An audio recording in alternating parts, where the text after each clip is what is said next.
This is a 2002 Honda Accord.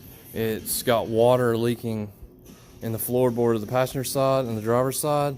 And there's plenty of videos on YouTube of guys like going in. I'll show you. It'll be easier just to show you.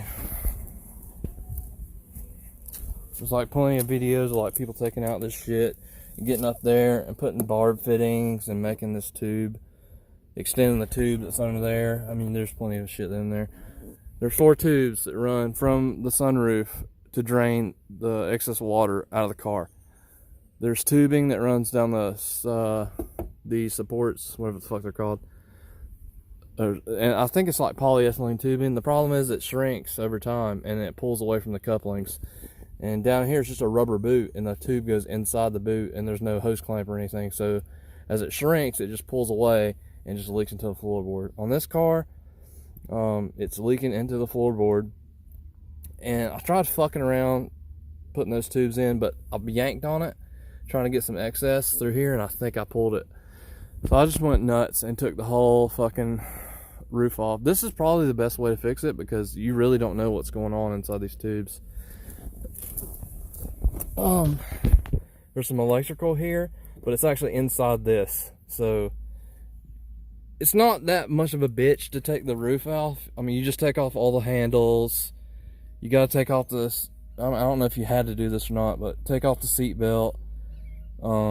Just removing everything, and then you can actually get to it and see these 4 tubes. There's one here, there's one there, and that repeats on the other side. So I'm just gonna replace the whole tubes because I don't want to deal with this shit again, and I can probably get like cheap materials to do it with. Yeah, it's pretty crusty. It's like if you squeeze it too hard, it just breaks. So yeah, take off the visors. You gotta take off the light assembly. And a helpful tip is that the easiest way for me to get the roof out is through the back door, through this one. Lay the seat down, it kind of folds, and it can come back through here. It'll take you about 30 minutes to an hour to take everything apart.